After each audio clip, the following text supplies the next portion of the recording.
What's up, everybody, and welcome to the first summer episode of Morning Cup of Hockey presented by Bet365. That's Colby Cohen.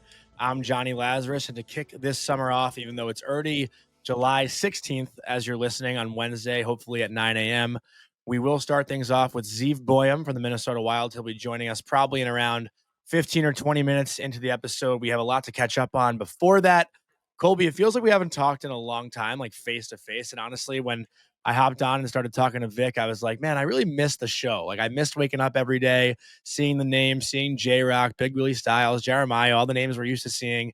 And then I was like, you know what? The break has been a little nice. But I know our listeners probably miss us, even if they don't want to admit it. But it's great to see you. Great to be back. Great to see Vic again, even though I've been watching Vic on the sheet with Jeff over the past couple of days. But how you doing? How's summer going so far? Well, the show doesn't have the same feel to it without the chat. There's no, never will. It's Monday night, the 14th, which is when we're recording this. And I always think it's important that we call that out just in case something were to happen tomorrow.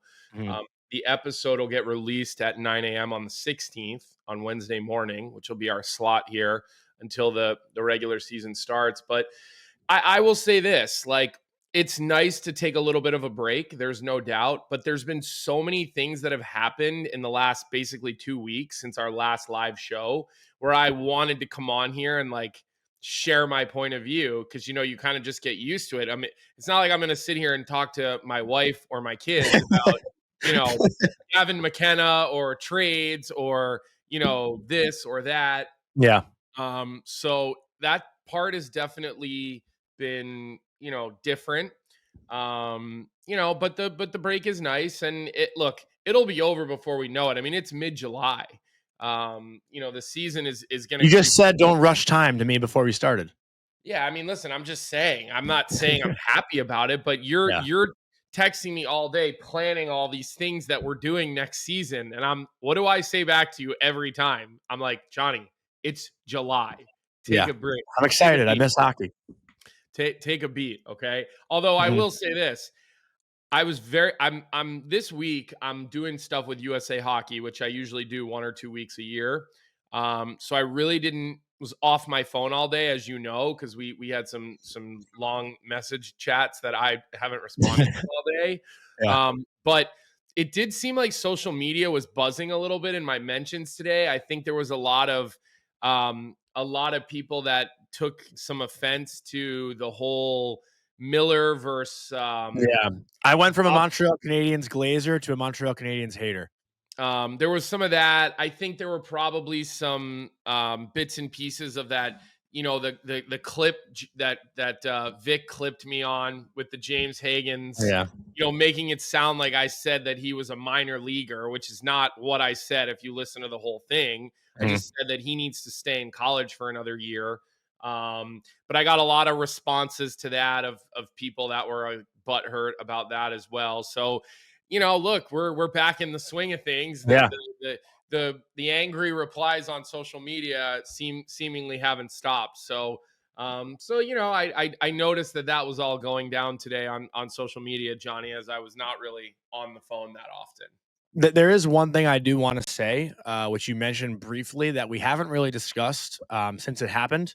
And before I just ask this question, I do want to give a shout out to our sponsor, Proraso, the most complete choice for shaving and beard care made in Italy since 1948. Proraso has been a staple of Italian culture and barbershops globally for 4 generations. So get 15% off at Proraso-USA.com with our promo code Hockey15 in all caps, Hockey15. And obviously, since we're missing the chat, on the days that we do record, we don't know like what time we'll probably be doing these every week, but if we have an advance notice, I will tweet. Like, if you have any questions, like, please submit them or reply to this tweet. Like, we'll get to your questions. So we did have one from at Moshe Nightingale, and it was about Gavin McKenna. And we haven't talked about Gavin McKenna committing to Penn State yet. And the question was, and I'm actually gonna say something else too before you answer if I can, but I'll read the question first from Moshe Nightingale. Could you see a scenario where Gavin McKenna doesn't want to be picked up by the team that wins the lottery, so he returns to college for his sophomore year at Penn State and continues to collect a nice NIL check? Before you answer, I also want to just say one thing too, that is a name that we haven't really talked about with all the Gavin McKenna noise. a name that is probably going under the radar, who is apparently going to be the second overall pick, or someone who's been talked about and ranked as such, is Keaton Verhoff, I believe is his name, who played in the WHL as well. And he's committed to North Dakota. He's going to North Dakota this year. So the 1 and 2 projected picks from the WHL are now committed to play in the NCAA starting this fall. But what do you make of that question from Moshe Nightingale in regards to Gavin McKenna? I know I just threw a lot at you, but by all means, give your opinion. Bless you. Thought I was going to sneeze there. Good timing. You couldn't have timed that out any better. But I think what I would say, first off, let me start with this. Gavin McKenna is not being paid $700,000 to play college hockey next I heard year. 5. It's completely a false narrative. I actually think Penn State probably, they should have put the word out to not believe everything you read on the internet, because I think it's messing with the market, in my opinion. And, you know, that's going to make a first round pick come into college hockey and say, okay, well, if he got 700, I want 350 or 400. And that's just not what the market is. Like, I know exactly what the market is for all these players. I know exactly what the market is. I will repeat it for all of these players because I'm on the front lines dealing with this kind of stuff with players. Okay. And so, you know, I couldn't be more confident in the fact that he's not getting $700,000. I think the number is closer to 300. Oh, really? When you talk about the package that Gavin McKenna has received, you know, when you're talking about revenue sharing payments, third-party NIL deals, all that stuff, I think you're talking about $300,000, not $700,000. I think, again, that's categorically false. I think, you know, maybe people that lost out on the Gavin McKenna sweepstakes were the ones who put that report out there. I'm not really sure, but I can tell you right now, $700,000 is more than double the number, or double the number that he's actually receiving. So I don't think it's fair to just say, oh, Gavin McKenna decided to chase the money, because I think he probably could have gotten a nice size offer like that from a number of different places, you know, within his journey of picking these teams. So I think it's cool that he decided, I want to forge my own path. Penn State has not really had a marquee National Hockey League player or draft pick yet. Granted, Smith, the kid that just, you know, he committed, the defenseman from the WHL. He just went, what, 12th or 13th overall? Jackson Smith. I think 12 for Columbus. Like that. So that would be a marquee draft pick, but that's a little different because that's, again, it's part of the new rules. And he wasn't drafted out of Penn State. He was drafted before he went to Penn State. A little bit different. But you're not agreeing with me. Like, who would you say that marquee NHL player or draft pick would be? I remember Casey Bailey was drafted out of Penn State. I don't think he had like a long-lasting NHL career, but like, but what round was he drafted in? I don't remember. I think he went to Ottawa.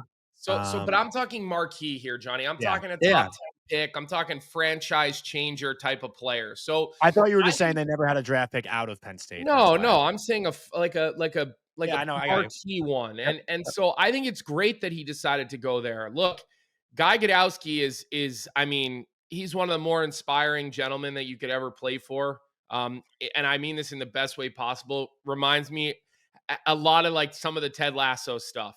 He's just a very inspiring guy. And so, you know, you pick a new path, right? Plenty of NHLers have gone to Michigan State, Denver, BU, BC, whatever, you know, any of the big dogs. And you know, put Minnesota and North Dakota in that conversation, obviously, as well, the Blue Bloods. And I think he decided, I'm going to forge my own path, and good for him. Look, Penn State is a special place. I mean, I'm a Eastern PA guy. It was my dream school. And I understand what it means to go to Penn State, not just for hockey, but for life in general, the alumni, the fan support amongst all the schools, the money behind the athletic programs. Like, Penn State lives and dies by their athletic programs, which I have a lot of appreciation and respect for. So I think it's great. I really do. It's when have we ever seen a college hockey player announce where they were going to college on ESPN on sports? Never. That's never happened. That's never happened. So, you I think the whole thing is great. And we'll see what happens. I think the better question is, what happens if it doesn't go smoothly or perfectly early on? Because Yeah. what happens then? And that's, I think, more the question of, how this whole transition of CHL players coming into the NCAA is going to change, and how that affects, leading into the national team.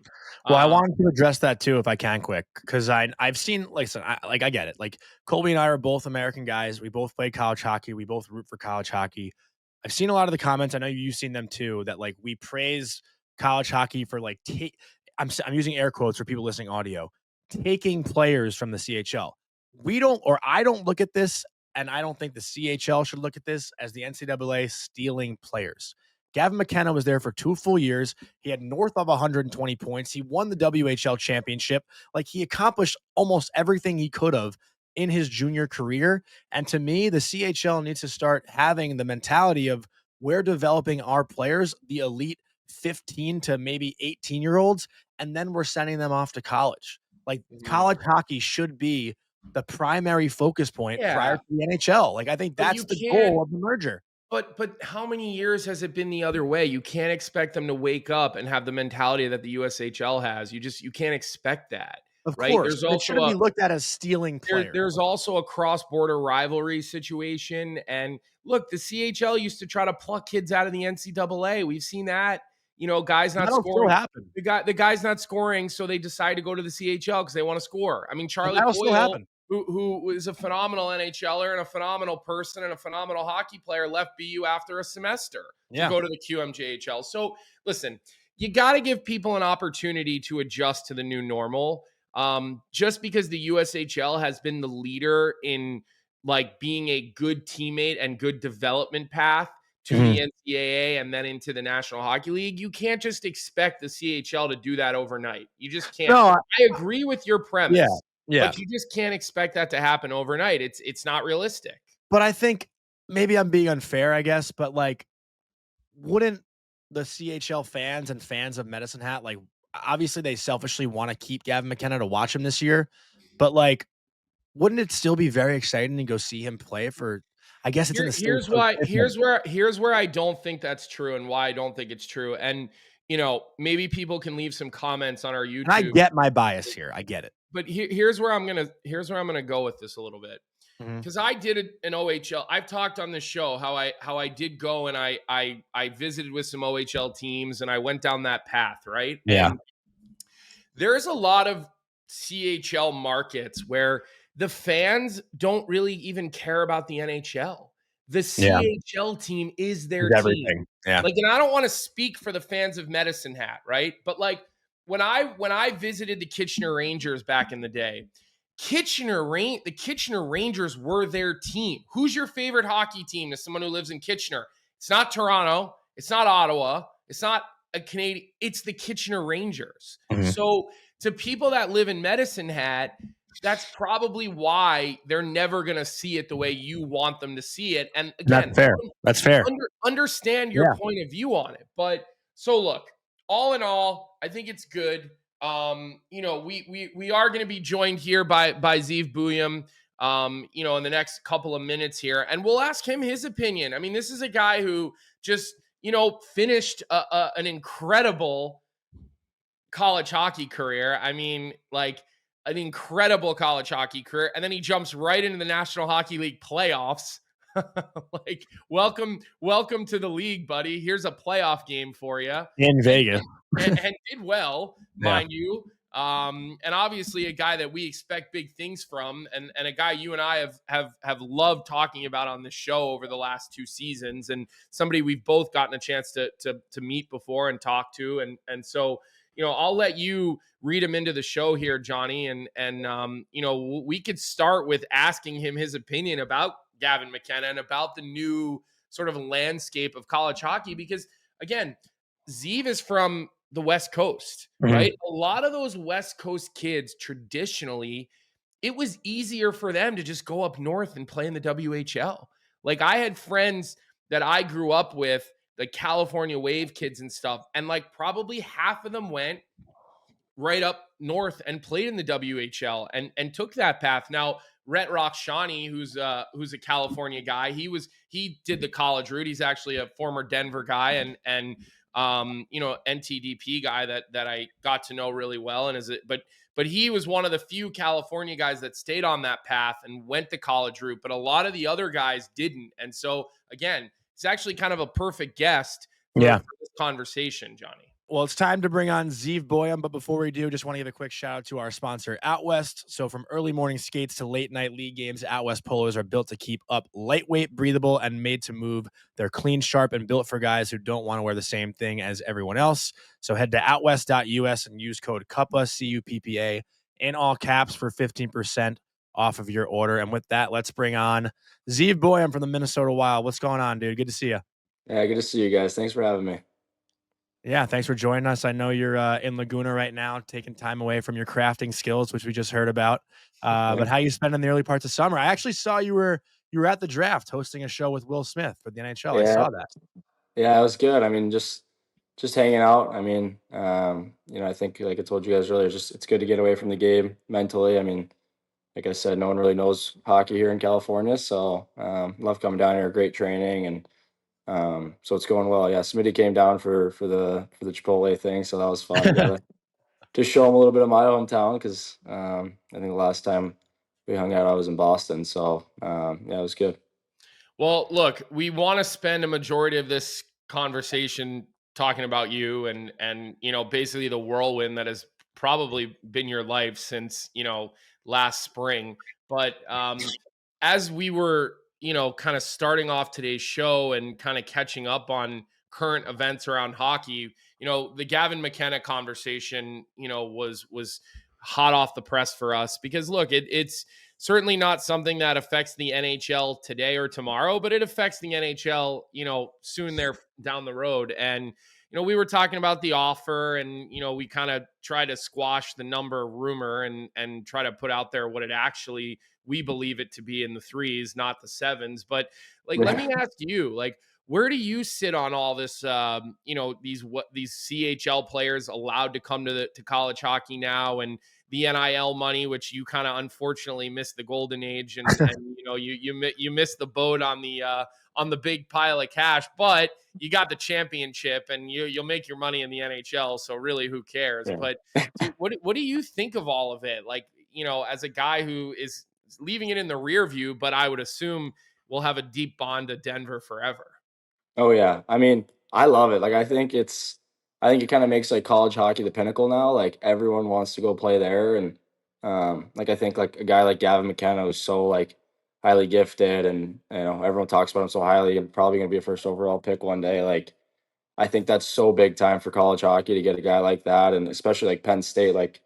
That's probably a school if you're a college guy, Penn State's a cool place to play, but maybe that's not your first option. You get a guy like Gavin McKenna going there, it's it kind of expands all of college hockey. I love it. I think it's so good. I think the players are just going to get better. I think the games itself are just going to get better. I mean, you look at it now, a guy like Gavin McKenna's coming, you got to think that's the start of something big. So I think it's amazing. I think it's going to be unreal. I think it's going to be kind of the best players are going to start wanting to fold into college hockey and play that experience. And I think it's great for those WHL, those OHL guys to come in. I mean, yeah, they might play in front of good crowds, but there's nothing like playing in front of a student section and playing for a school and having that pride. So I think they're going to love it. I think it's great. I just think it's great for the game, and I think it's going to be so good for college hockey.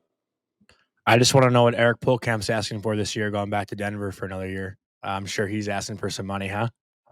I haven't talked to him about it. Kid. Yeah, he's a man. Let me ask you this, Zeev, because being involved with some of the NIL stuff at BU and seeing the different reactions from guys, having different conversations with guys like Jack Eichel, Charlie McAvoy, some of the more recent guys that have left BU that have been stars. And, I haven't really had a chance to talk to Mac or Lane directly about the NIL stuff, but you get different reactions from players. Some guys are why don't you just go to school? You get a scholarship and you get to play for your school and like you get to develop. And then some guys are like, no, I get it. You're a guy who just left school. Okay. You've already played in the National Hockey League. I think, we all could foresee you having a hell of a career at the National Hockey League level. Like, do you believe in the NIL stuff? Is that something like if somebody called you and said, hey, we need you to donate some money back to our collective, like are you allergic to it? And I know it's funny, like you guys are laughing, but it's serious though, yeah. It's serious. Like I mean it, because I've gotten such different reactions from different guys. Some guys are like, fuck that, I'm not giving money to pay players. And then some guys are like, no, I totally get it. I want to see our team continue to win, and this is the new lay of the land. Yeah, I mean, it's like, to me, it's a little bit of both. It's like, I think the thing is, I mean, if you're a 17-year-old kid, 16-year-old, and you're getting called from, these BU, BC, Michigan, like these bigger name schools, like, and they're telling you, hey, we're going to give you X amount of money, like, as a young kid, like, that's hard to turn down. I think, like, from like a standpoint for me, I think, like, that's something that, as like a kid, that's hard to turn down. But like, again, there's also the other side where it's like, yeah, you're already getting a free education, you're getting living, you're getting food. Like, do you really need the money? And I think, like, to me personally, it's like, if you're making the decision only based off the money, like, you shouldn't go to that school. I think, like I was, kind of telling you guys a little bit earlier, like, national championship is the goal. Like, if your goal is, if you're just coming to college hockey because you want to make some money, like, get out of here, like, you want, like, if, and that's like the part where I hope that doesn't happen, because like winning is better than making any sort of money. If you're just getting there, getting like a salary kind of thing, like, what's the point of that? Like, you don't want to win, you just want to, like, I promise you, like, there is nothing like winning a national championship. Like, it's actually the best feeling ever. And taking that trophy and bringing it back to campus and celebrating it with the boys and the whole freaking school and everyone's around, it's just the best thing. And scratch that, coming back the next year being, natty champs, it's a different feeling. It's worth any amount of money, and I think, like, it's hard to say, because like, of course, like, everyone wants to make a little bit of cash, especially with this new, like, wave of kids and the money that is available, so it's hard to turn down. But at the same time, like, I just hope there's a limit to it, where it's like, it's not taken away from guys wanting to win. And listen, the national championship, we won in 2009. Best parties, best time. Best time we love. Like, I second all that. I completely can second all that.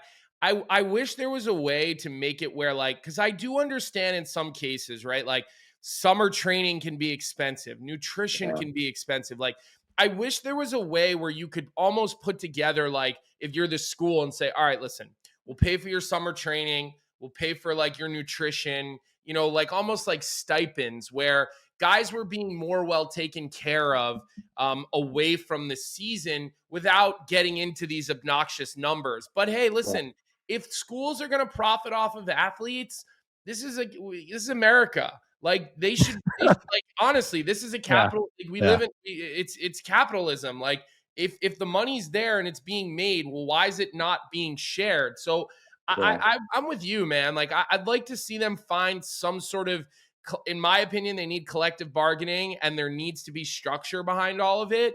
But I do think, like, when you're at a program that's making a bunch of money and they're making money off you, like, there should be a slice of the pie for the guys. And I'm glad to hear you say that, because I think I'm in the camp with you that, like, I like to see the players compensated, but I also think you're right. Like, if Denver's offering you less money than Minnesota, but you think David Carl's getting you ready for the NHL, well, and you think you can win, pick Denver. Don't be an idiot. Don't be short-sighted. Exactly. I mean, that's also a thing where it's like, I mean, DC is a different, he's a different breed. He's like someone who you need to be coached by, and not just as like a coach, but as a person. Like, he teaches you so much. And like, for me, it was like, I didn't talk to any other schools. I just committed right to Denver, and I think, like, the big thing is him and the whole staff there and the culture. And the thing is with hockey too, is it's a different culture than any other sport, basketball, football. Like, these, you know what I mean? Like, we're not like that, where we're just,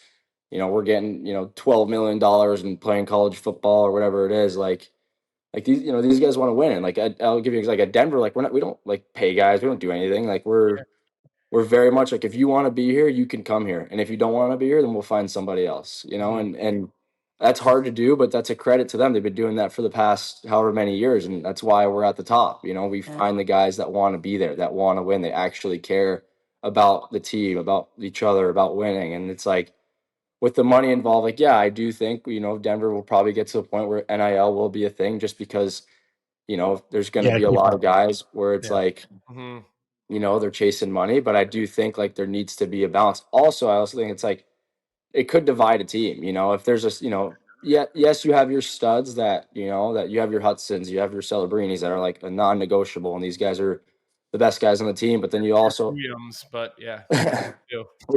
you al- you also have like, you know, your guys who are such like we have a lot of guys at Denver who are so underrated, so underlooked. Like we're never drafted high, we're never this, we're never that, but they're such great hockey players. Yeah. And Jack Devine.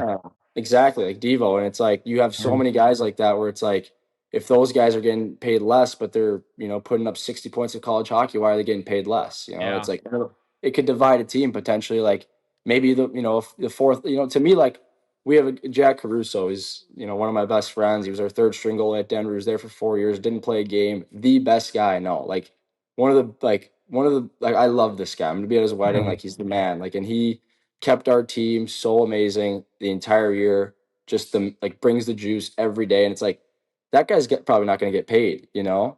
But it's like if everyone's getting paid, he's not getting a piece of it. It's like how do guys, you know, certain guys feel about it? I wouldn't know, to be honest. I don't know how I don't know how everyone would react, but like I do think like that could divide a team a little bit.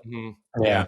Well, and I think the best way it should be used, Zeev, like I don't think freshmen should be, you know, handed the bag. Now, again, there's always an exception to that rule. Okay, Macklin, Celebrini, Gavin McKenna, like okay, like, but I think a guy who goes in as a monster freshman year, that's the guy who should, or a monster sophomore year.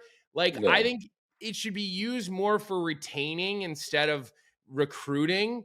And I think that's how you'll keep your locker room a lot healthier, is by, you know, that type of situation. And listen, it's not that much different than the National Hockey League. Like you go into the NHL, you're a first round pick, but you've got a rookie, you know, you got a rookie contract.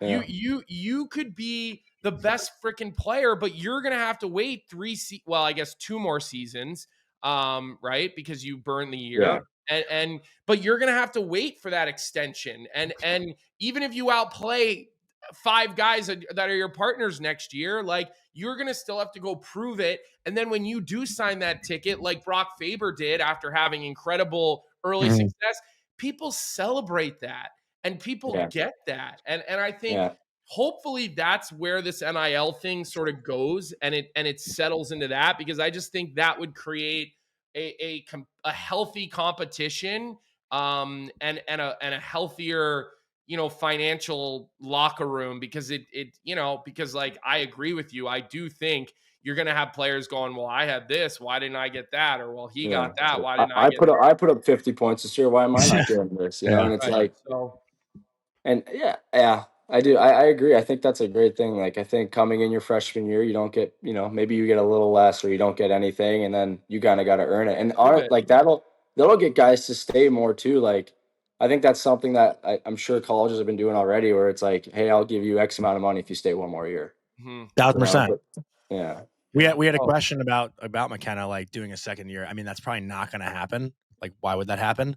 But like, that's a real question people are going to ask. And again, Zeev, like we've spent a lot of time talking about this, and I do want to go into like your NHL career. And we could always come back to it if needed. But you know, I only met you for like maybe a minute at the Frozen Four, but I, you know, saw how you guys interacted, like your locker room. I told the guys like that was the most fun of the 4 rooms that I went in. Like the camaraderie in your room was like Aiden Thompson was hilarious, Devine was hilarious, like all these guys, so funny. And you know, I know you were only with the Wild for, you know, maybe like 6 weeks. How long was it that you were with them? Like about probably just a couple weeks.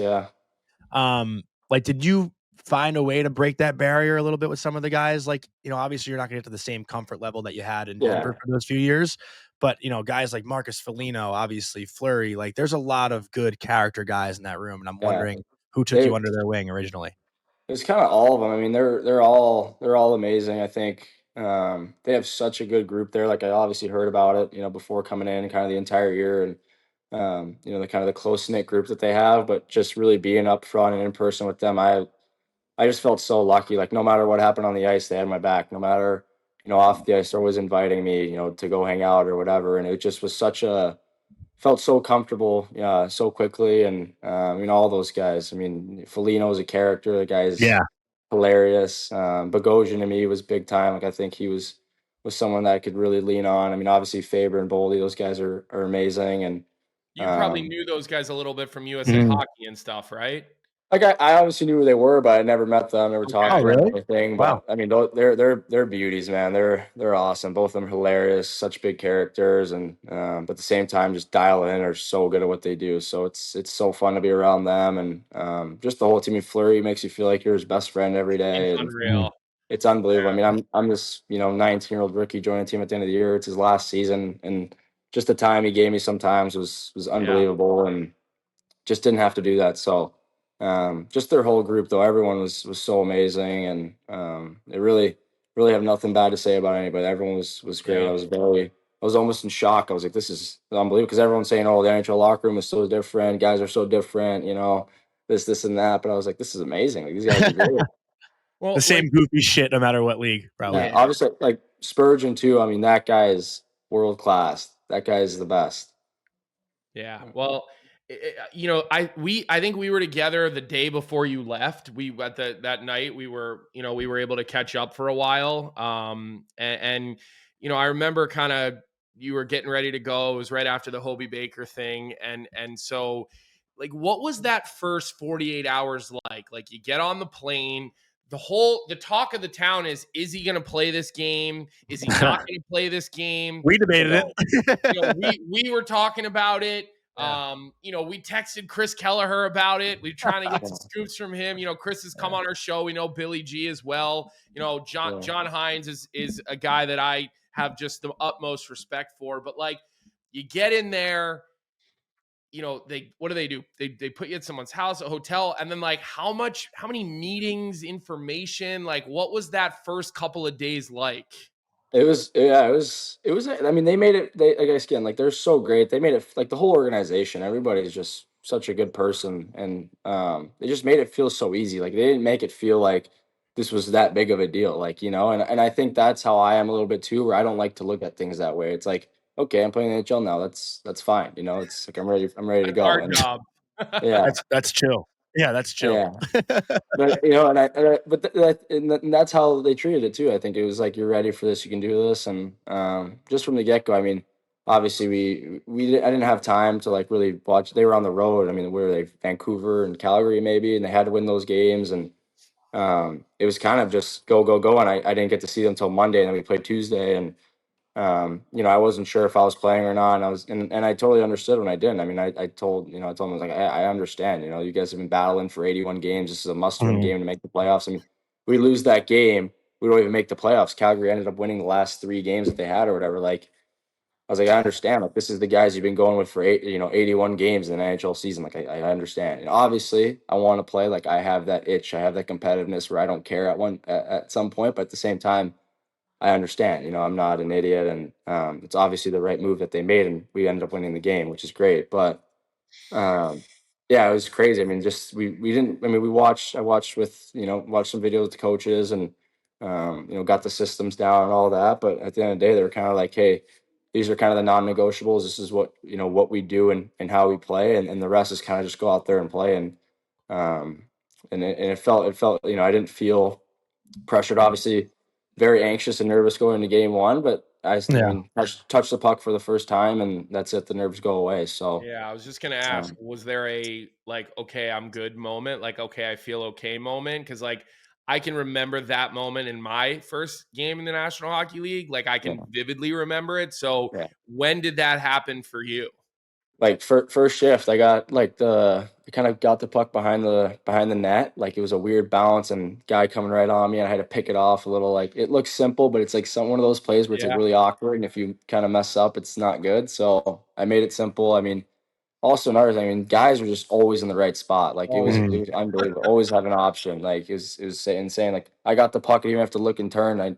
Foligno was just calling for it. So right after that play, I felt really into it, and not nervous at all. Just, I mean, to me, it was just trying to help them win at that point, whatever I could do. Yeah. Here's a dumb question for me. I'm usually the one to ask these, but like, again, like the joke on this show is that like Colby is the established hockey player. I was the one who never really made it past college.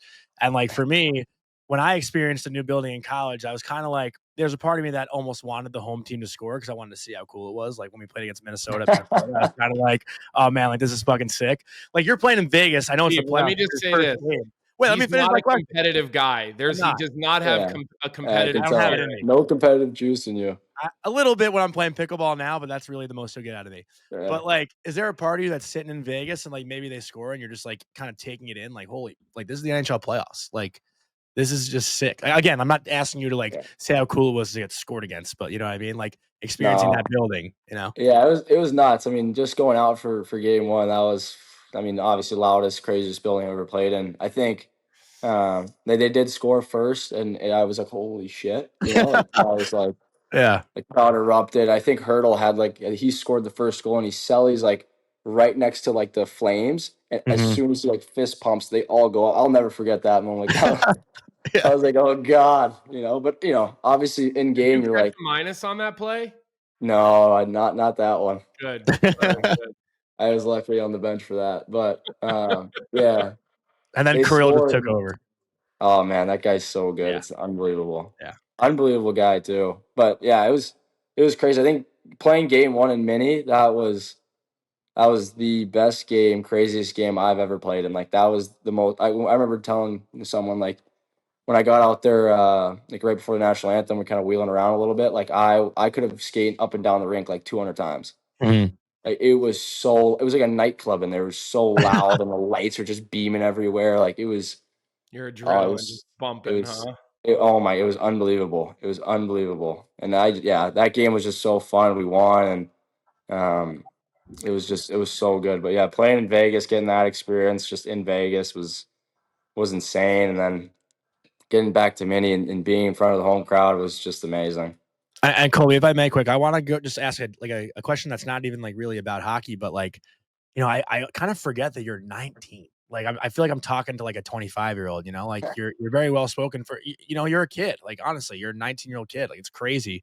And I'm just curious, like what in hockey, like you grew up on entertainment wise, like, like podcasts weren't a thing until like, I got to college. Like when I was 10 years old, I was watching like NHL Network, like classic series reruns. Like, you're very comfortable in front of the microphone. You've done a lot of media stuff. Like, where does that comfort come from? Like, what did you grow up on as far as taking in, entertainment and stuff, or it's just natural for you? I don't know. I mean, I think, growing up here, like you don't get a lot of that. And, I think for me, I grew up around so many great people, so many great coaches, so many great players, and so many great mentors. Like there's so many people in my life that helped me get to this point and have shaped me into the person I am. I think the biggest thing that everyone always tells you is just be yourself. And I come from a great family, a great great place, and I'm not scared to be myself. I think that's a big thing. Is guys try to hide their personality or hide who they are a little bit and kind of stick to the basics. But I like to be out there. I like to give my opinion when needed, and I'm not afraid to say something or speak my mind, because I think personality is good, and just being who you are. And if you come from a good place and a good family, you shouldn't be afraid to show who you are, and show them that they raised you right. Yeah, and now there's no suits in the NHL. I'll have to get you a brand deal for the tunnel walks with some clothing companies. Show a bit more of that personality. Yeah. Was there a guy in California? We were kind of talking about, like, I know you started in Cali and then you went to Shattuck.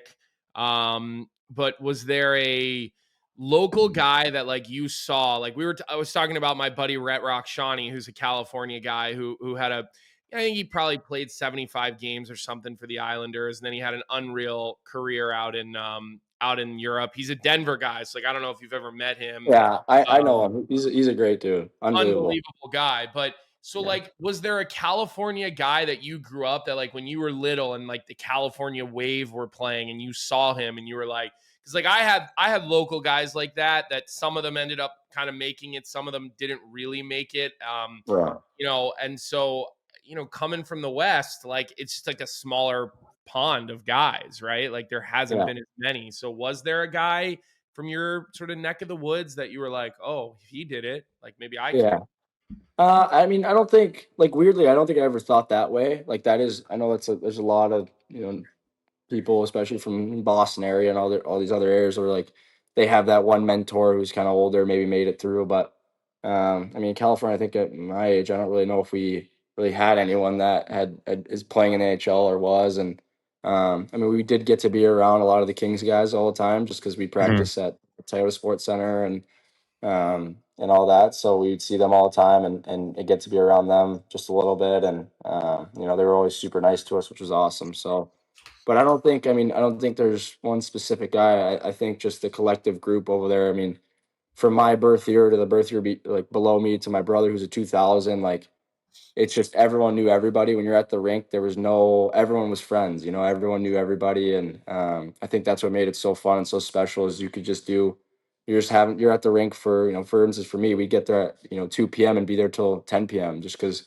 I have practice, my brothers have practice and Wow. it's different times. And um, you just get to have fun and be a kid and really enjoy the game and love it. And I think if we didn't love it so much, it'd be hard to stay there all those hours. But we could have stayed there till midnight. We could have slept Yeah. there and done it all again the next day. But I think for me, it was a lot of coaches. Like there's a lot of coaches that I would love to thank and just James Gasol is a guy who brought my brother in.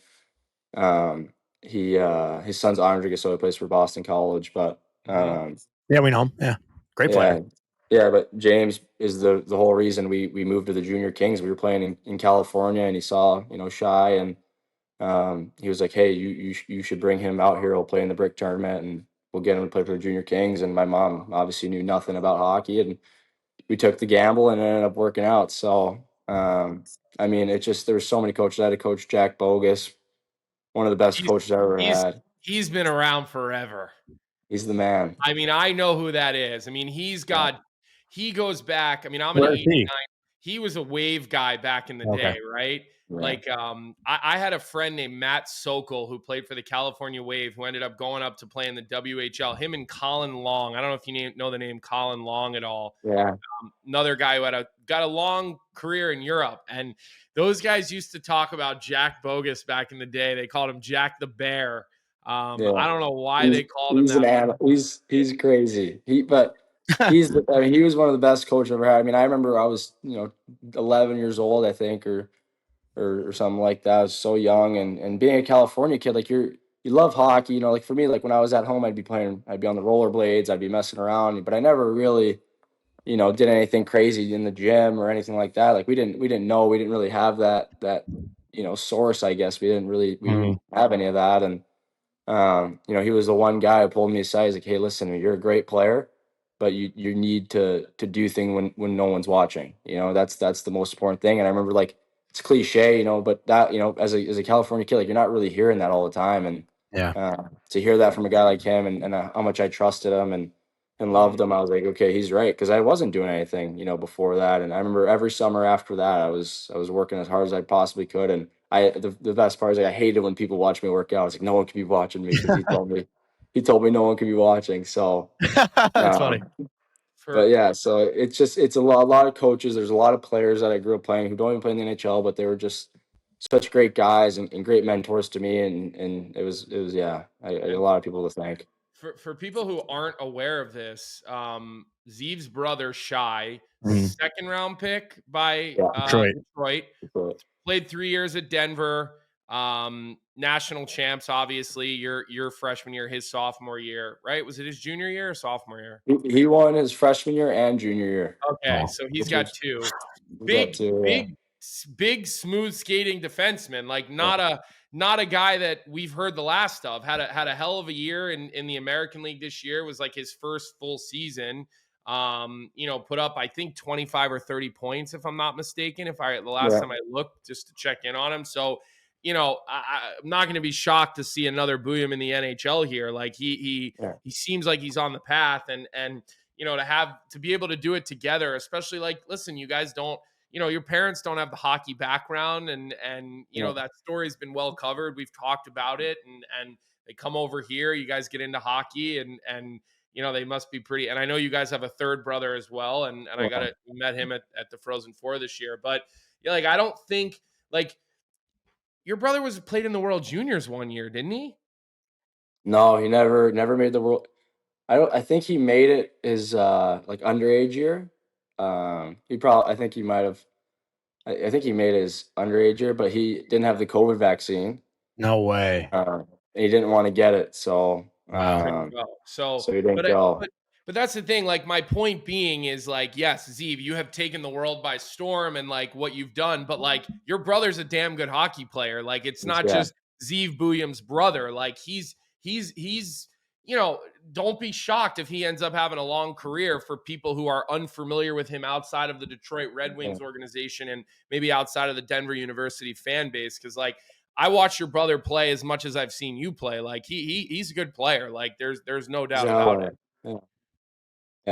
He's we're very similar in our way of like our mind. Like, we both think the game almost the same. He's bigger than me, but I mean, I think there's something about like him, like not many people know, but it's like his offensive game is unbelievable. Like, his mind and his hands, like, it might look awkward at times, but like, someone will come at him at the point and he'll dance them, and they'll be like, what the hell just happened? And it happens all the time. But he's such a great player, such a great brother. I mean, he's the reason, a big reason why I'm here. Obviously, my oldest brother too, but Shai was the reason we went to Shattuck. He was the hockey nerd who found out all the information of where we need to go and how to make it, and kind of convincing my parents to let us go to Shattuck, and just his work ethic. I remember he used to, we didn't know what we were doing, but he used to, wake up at 5, 6 a.m., go run, and Wow. weights on his ankles, and he was 11, 12 years old doing that just because he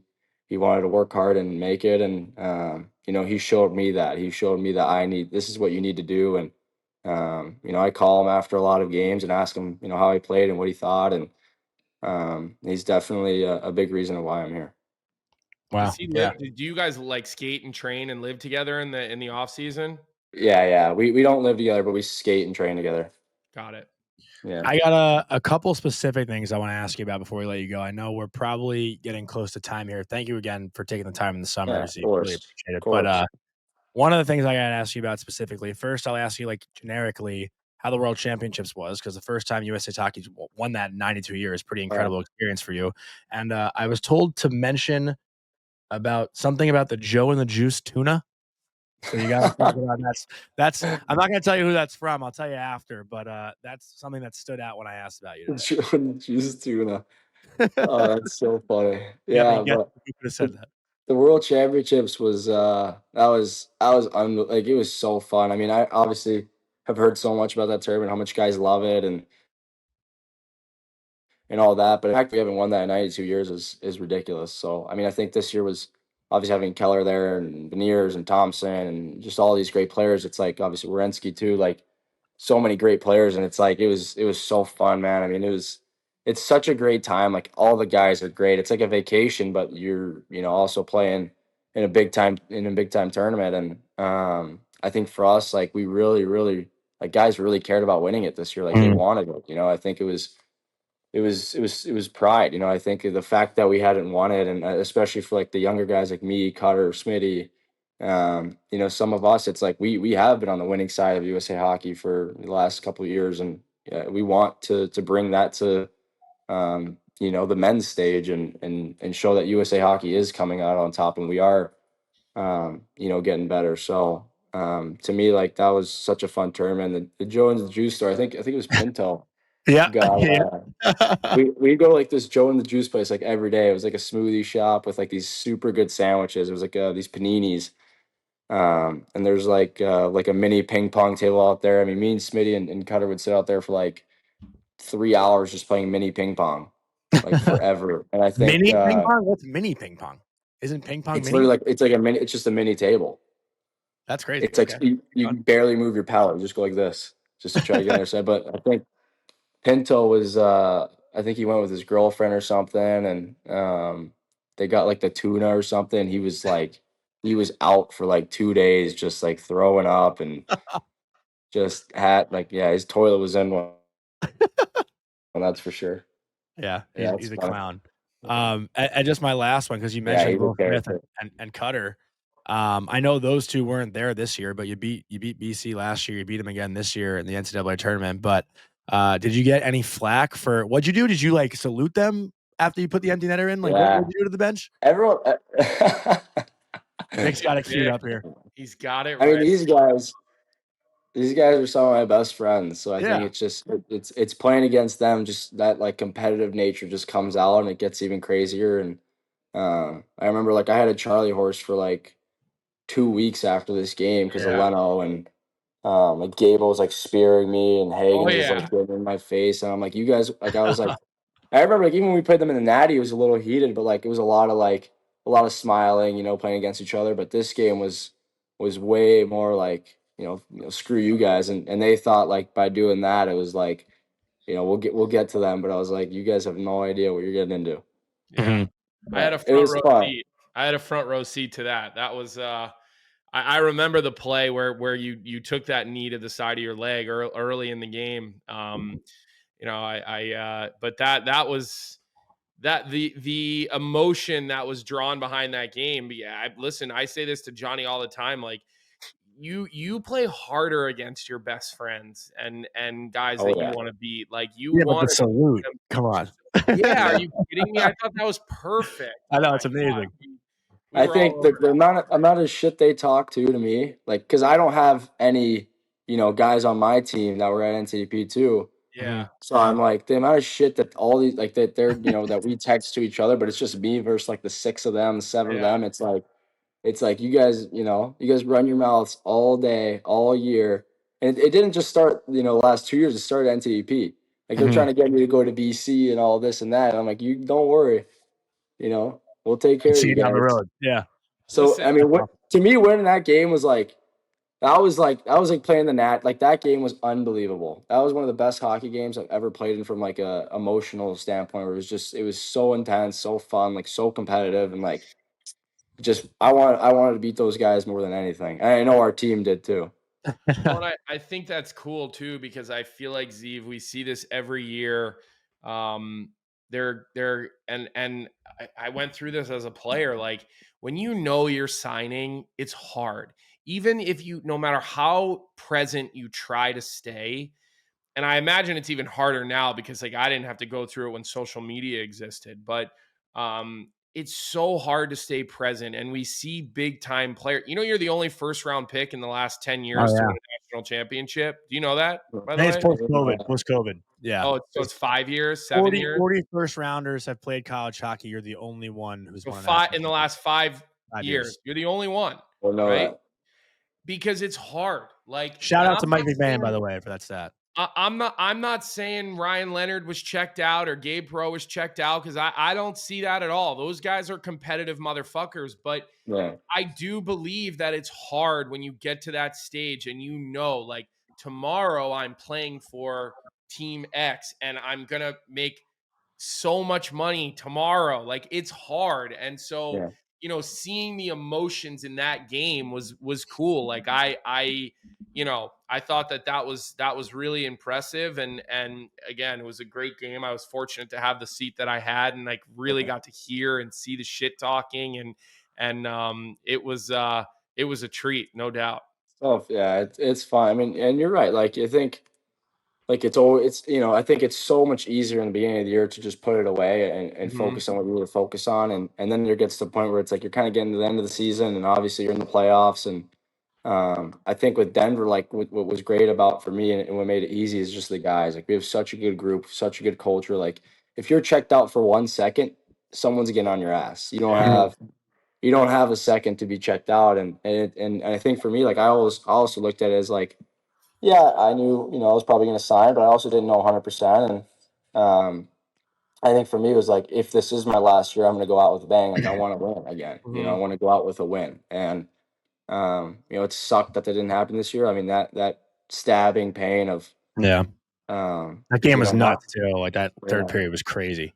it's crazy, and not winning that game. I mean, I like it gives me like flashbacks even now. Like it's the worst Yeah. feeling ever. Like you want to go back like right now, but Yeah. I think just like you said, I mean, we had so many guys in that BC Denver game who were moving on after, and it was so intense and so highly competitive. And I think a part of that is because a lot of us were buddies, and just obviously what happened the prior year and how badly they wanted to beat us. All the stuff that they're saying. If we get one more game with them, we're going to take them down, and then I picked for them. us, it's like we're gonna bring it on again. Like we wanted them, we wanted BC, we wanted to see them again. Well, I'll have you know, we did a bracket challenge, Zeev. We had about 250 brackets, right, Johnny? Is that about right? Maybe even more. Morning Cup hockey, like maybe close to 300. Yeah. I think I missed one game. Maybe one game. Yeah.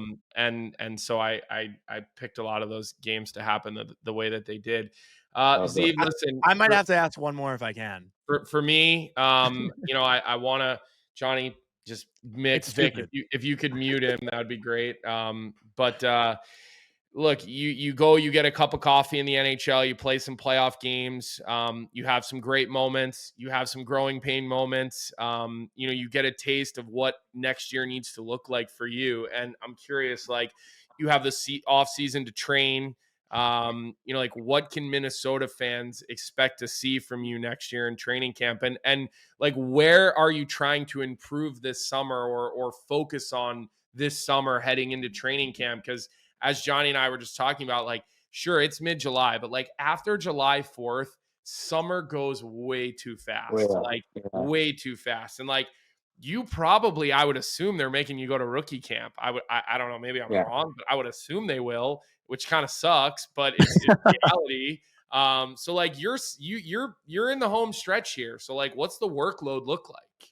It's a lot. I mean, I think for me, like I was so excited for this summer because I thought last summer I didn't really get to have a summer that I wanted to have, just with all the stuff going on with the draft and dev camp and all these things. I mean, you had no time your draft year to really kind of sit back and then also train the way you want to in the summer. And like you're doing, like I remember after the draft, like last summer, I'm like working out in hotels and just wherever I'm at, that's where I have to work out, and that's a shitty feeling. So this summer I was just saw, especially getting the taste. I mean, and not just with the NHL, but like also being around a guy like Werenski and seeing all these guys and seeing what it takes and kind of picking their brain a little bit of what the NHL is really like and what to expect a little bit. And I thought for me, like in the playoffs, like seeing how much of a different like breed it is. You play 82 games, right? You give your all for 82, and then you got to switch gears and have your body right for a whole playoff series. Like you're already banged up. We're in Minnesota and guys are banged up going into game one, and they're hurt and they're battling through, and it's just it's the way that they were taking care of themselves and how much attention to detail they put into their bodies and sacrifice and just everything they do. And I think for me going into this summer, it was like I'm gonna get really good at what I'm good at.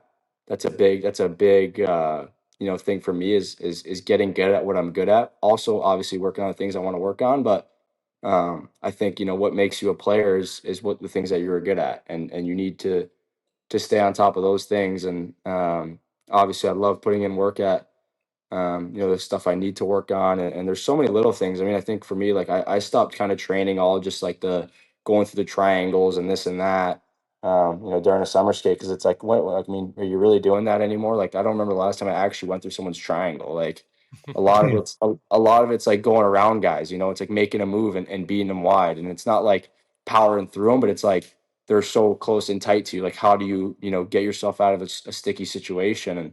And I think that's like big time for me.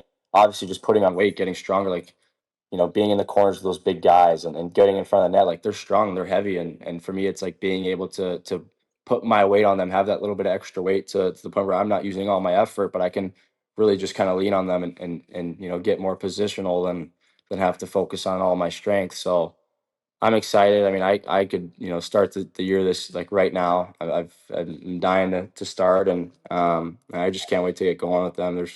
like I said, I mean, obviously awesome people, awesome guys, and I think we have something that could be special. Do And if do he, yeah. do Billy Guerin and John Hines or any of these guys, like, do they stay in touch with you during the off season? Is it the strength coach? Like, what are the touch points like been from Minnesota in the off season? Because I assume, listen, it's going to be different anywhere and everywhere you play.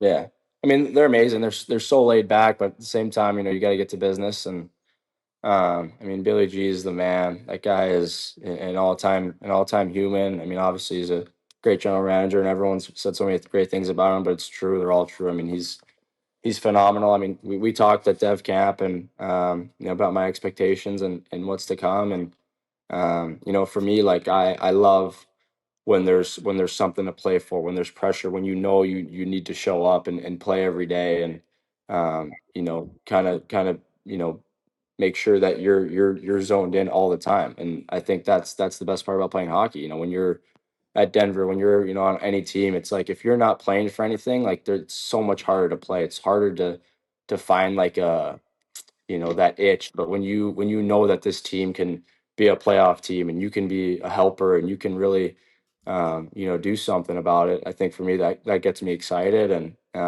like I tell everybody this, like I don't just want to be a guy who plays in the NHL. I want to be a guy who can really be a number one defenseman and help a team win. And I know that's hard to do, but I believe in myself. I believe in my ability, and the biggest thing for me is like if I'm pushing myself and I'm trying to take someone's spot, like these guys are going to be pushing themselves too, and that pushes everybody. And yeah, I mean, for me it's just I want to win too. I mean, I don't see why like you can't have the goal of winning a Stanley Cup next year. It's like why obviously it's I'm sure everyone says it and it's something you really want to do, but it's like why not? It's like we said the same thing at Denver our freshman year.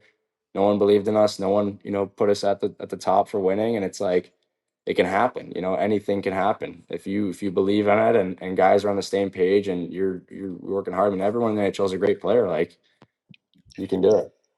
Well, if you need extra motivation, I've called the Minnesota Wild mid a lot on our show, so I've gotten a lot of shit for that from Chris Wait, Keller. not only did he do that, when we had Chris Kelleher on the show, the assistant general manager, we played the clip of Johnny from like 2 weeks prior chirping Minnesota. Like I didn't tell Johnny we were going to do this. Our producer had it teed Oh up, God. Yeah. and Chris came on the show live. Our show normally is a live morning show that we do every morning, Zeev, and Yeah. it was pretty funny. Johnny's face got pretty red. Yeah, But I'd get red too if I were It's chirping all with him. love, though. It's all with love. Chris Yeah. Kelleher is a great sport about it. Yeah. He loves to mess with Johnny every chance he gets. So we could say that the Wild management, friend of the show, Wild management. Yeah, they're awesome. You're in good Yeah. hands, and we are rooting for you. Even though I will probably still be chirping Minnesota, but every time you get on the score sheet, you'll shut me up. Just another person to prove wrong. Exactly. But we're rooting for you, Zeev. And When you make the Olympic team, then we'll really cheer for you. Okay. yeah. But I'll spare you the last question because you've been so great with us, and we appreciate you being on here for like an hour. So no stupid question from me. Maybe next time you come on, I'll have to ask it. But thank you for your time, Colby. If you have any final words, we really appreciate it, man. Enjoy the rest of your summer, man, and we'll look forward to seeing you next season. We're definitely you have fans here, so we'll be following your career, bud. Really appreciate it, boys. Thanks for having me. All right. Yeah. If rookie party's in New York, you got to invite me, all right? Well, let's see. We'll see how much you chirp the Wild. All right, buddy. Have a good one. Yeah. Awesome stuff. I got to tell you something. He's 19, dude. We've probably had, I don't know, how many players do you think we've had come on our show since it started? Maybe 15, maybe. I was going to say something like 20, something like that. Maybe 25. I mean, all right, either, whatever. No, like I'm agreeing with you. Like that was kind of the ballpark that I was thinking. And like I count guys who are not playing anymore, like John Michael Lyles, like guys like that. Like I still count I don't count him. But have we had a player come on our show, a current player who spoke like that? I said it. I forgot he was 19. Like halfway, not even halfway through. Yeah, like there's unreal.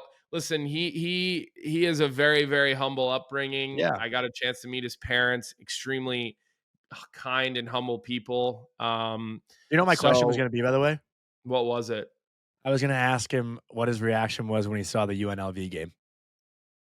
Because that was a big topic on our show. I mean that wouldn't have necessarily been a dumb question. So, but Yeah. it would have been out of place. Like we talked Yeah. about all that Denver stuff. Like, that's where you got to listen to him and like ask him that when it's the right time. You know, I what know, I but mean?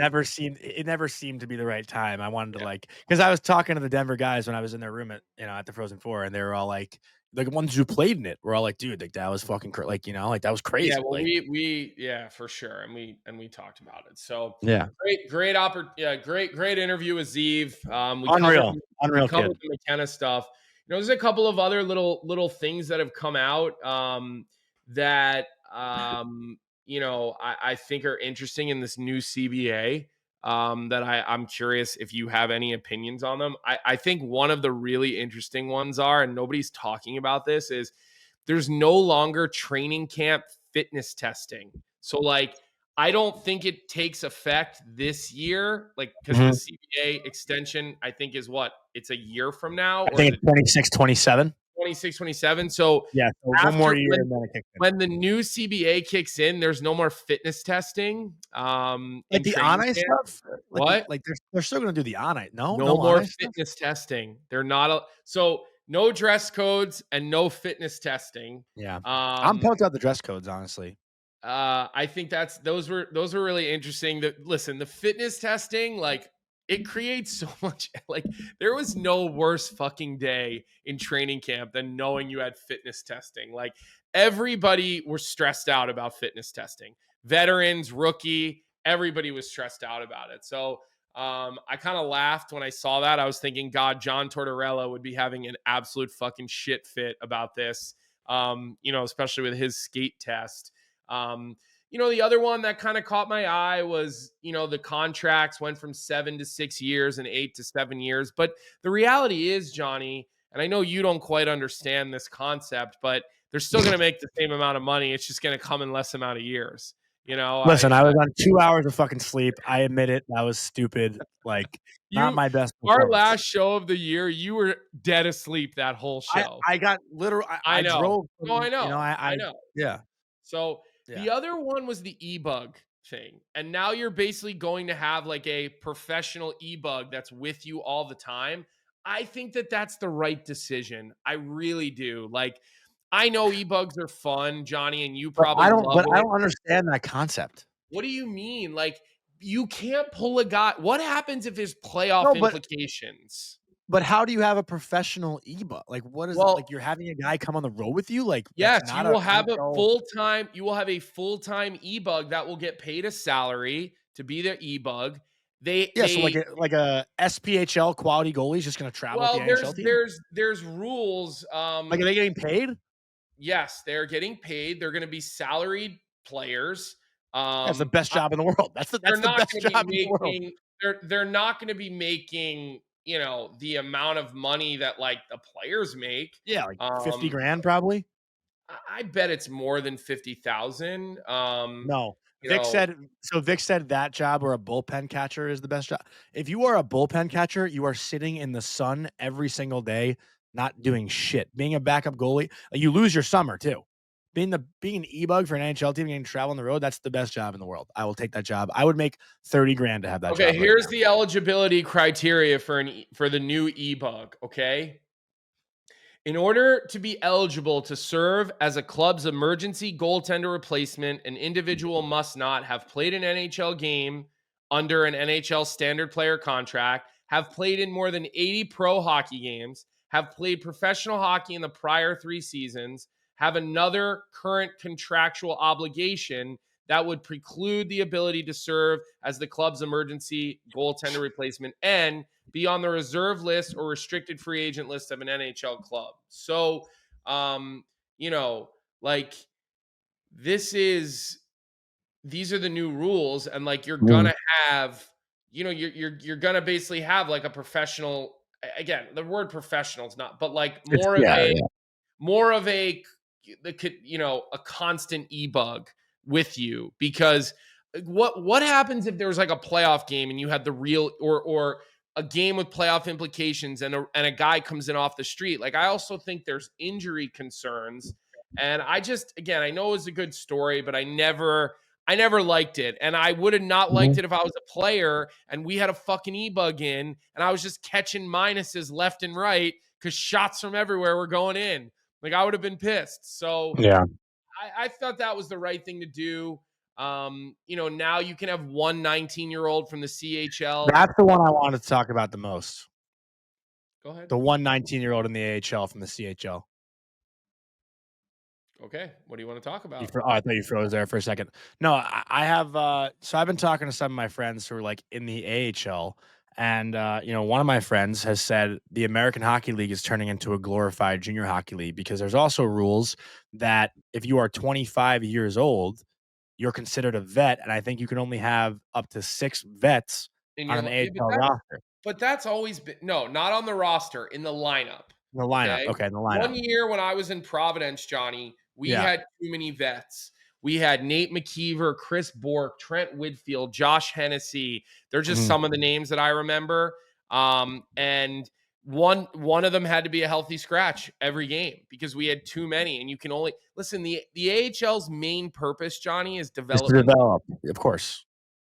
But one of those things too that Michael Pekka said, on the episode that I did with him like 2 weeks ago at the draft, like he even said when he was in Buffalo, his focus was to just play the Buffalo Sabres prospects. Like I think a big part of teams, and this is something we've discussed before, like a big part of the Washington Capitals' success this year is that like they had guys like McMichael and guys who had success and won at the AHL level that came up and knew how to win in the NHL. Like the AHL teams that only focus on developing prospects and not winning, those kids don't know how to win when they're in the NHL. They're just handed everything at the AHL level. I think there's a balance. Like, I really do. I think there's a way to have a healthy balance. I don't think you have to be the Chicago Wolves, who have traditionally just had a veteran team and said, fuck it, we don't care about the NHL. I do think that there's something to be said for Hershey winning a lot. But, Hershey's had a bad rep over the years, too, of not playing young guys and just trying to win at the American League level. Like, the American League, most of those teams are owned by NHL teams, and their main purpose is to develop hockey players. Now, we could spend all day talking about if that is the right place to develop hockey players. That's not the conversation. But I think there's a balance that needs to be found. Well, with that too, here's where NIL comes in. Because now if a kid is told, hey, like you might be sent to the AHL, guess what, buddy? I'm staying in college and making money. I'm not, why would I jump ship from the Big Ten to go play in the AHL and ride a bus? Yeah. You don't think so? I could just, listen. You probably make more money in college now than the AHL. Yeah, I get it. But like nobody, like every player that's told, like you still got to come to camp and make the team, think like you're like, I can go make the team. So, and pro teams are pretty careful about what they say to you because they want to get you signed. They don't want to lose you. So they'll tell you, you have a chance. You just got to come make it. You got to come prove yourself. Like, so those conversations are, can be misleading. And their goal is always to play in the NHL, Johnny. Like, there's not enough money in NIL that you're chasing every dollar. Your money is going to be made in the National Hockey League. And that's what you grow up dreaming to do. And I'm a believer that that's going to continue. I really am. Like having one 19-year-old have exceptional status and be able to play in the American League, I don't see a problem with that. Like, no, I have no issue with that. I don't see an issue with that. I really don't. So, I think the one, Johnny, that I'm surprised you didn't really want to talk about is the new salary cap situation. Like that's the one that has the most effect on the NHL. I mean, you have to have a cap compliant roster for playoff games. Yeah. I don't know exactly what it is, but I'm trying to pull it up because like I have the document. I saw something like a playoff fund. Yeah, well, there's more money in the playoff fund now for the players, so they'll get paid a little bit more.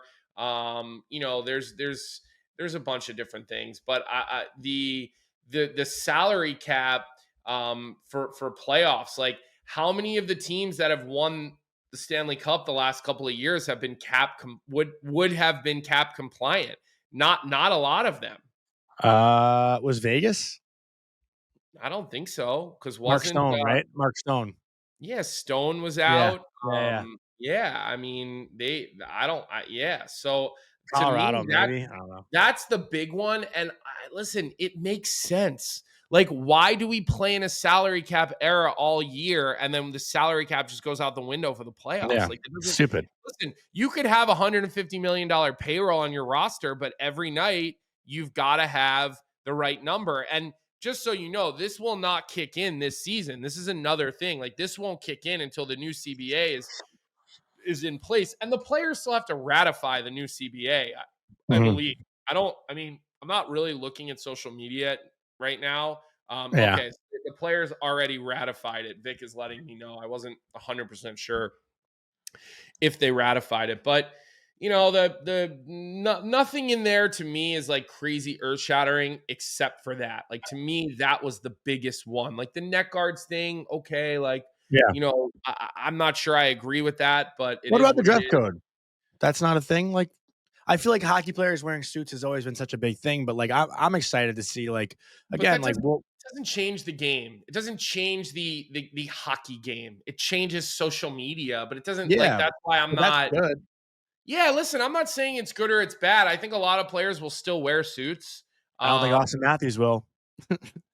he might with like shirts. Who knows? Like, He'll I come in don't. with a cool, like, he'll dress like Bieber. Which I think. again, that's personal decision if you think that that's cool or not. Like, I'm not. I look at Justin Bieber, the way he dresses sometimes, and I'm like, oh my god, like this. I think the more Pretty sure I've players called can, him Ellen DeGeneres on you our show did. before. I So. think you got shit for that, but I think the more players can express themselves, the better. I really do. No, listen, I don't care. Like, I'm not mad about it. I think it's great. Yeah. Wear what you want. Like, as long as you look somewhat neat and professional, like, I don't give a shit.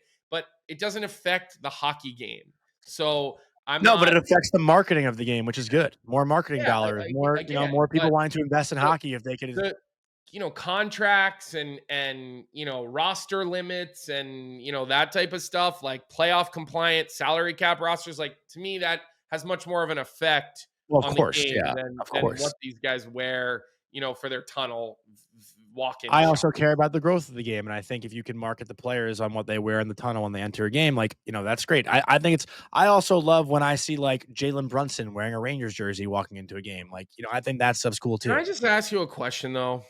What? Why the fuck do you think when I'm afraid of what you're gonna ask. them wearing whatever they want grows the game? Like, to me, that sounds like a buzzword.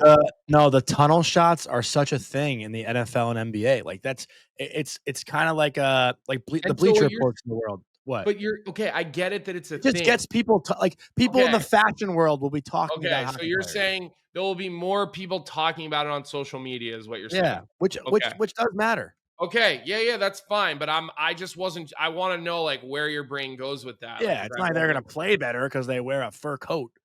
But Yeah, well, like, you're just saying how it grows the game, and I yeah, just am trying. I wanna, like, understand exactly how it grows the game in your opinion. whether you agree with me or not, like Shea Gilgeous-Alexander, who was the MVP of the NBA this year, like he goes to New York Fashion Week, and like that Mhm, just grows the NBA's popularity a little bit. Like if you have an NHL player like mhm. stylish, like Yeah, okay, at the that's fine. Emmys, at the Grammys, like just like dressing cool or whatever, like because a clothing brand wants to send them because they wear their clothes into a game, that just helps the popularity of the sport. Yeah, And like okay, that's I fine. know that's not the biggest deal, and maybe like I shouldn't be so passionate about that, but I find that stuff cool.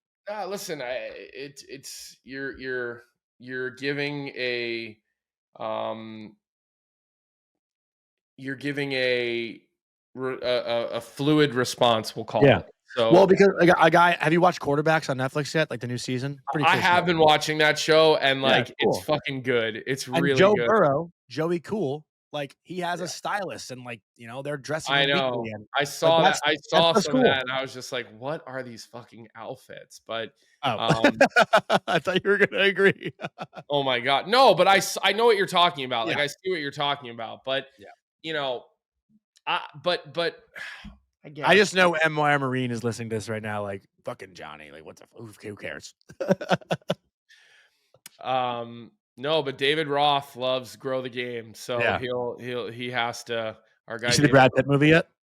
What's the F1? Is that F1? Yeah, it was great. Yeah, I don't. really Is good. that out? Is it out yet on demand? No, I went to the theater and watched it. I don't go to the movie theater. Great experience. I'm not a.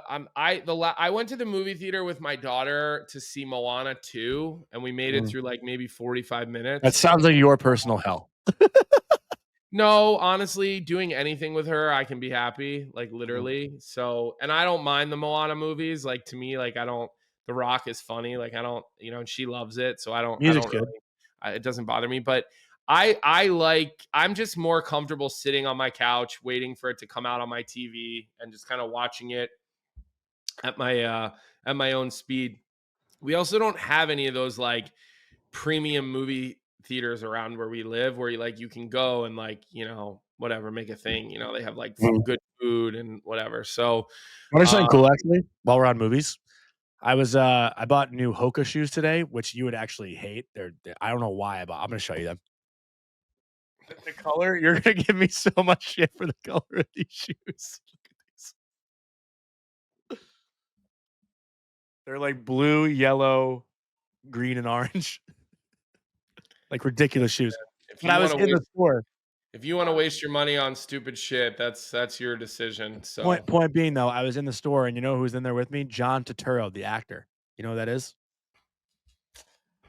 Maybe. Was he just He's in a lot of Adam Sandler movies. He plays like the angry guy Chuck in Anger Management. He plays the butler in Mr. Deeds. Yeah. Oh yeah. He's hysterical. He's a great actor.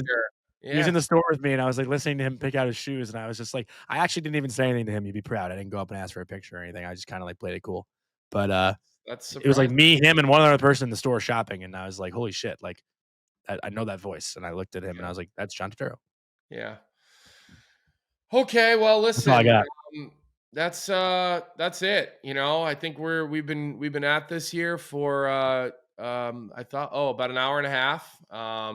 Go ahead. You got something? We have one more thing. We're gonna do Bet365. So we will be giving a bet for next season every week. And this is presented by Bet365. Whatever your bet is, it's never ordinary at Bet365.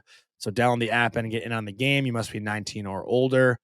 And we're looking at player points next season. Brad Marchand's over-under right now on Bet365 is set at 56.5 points at -105.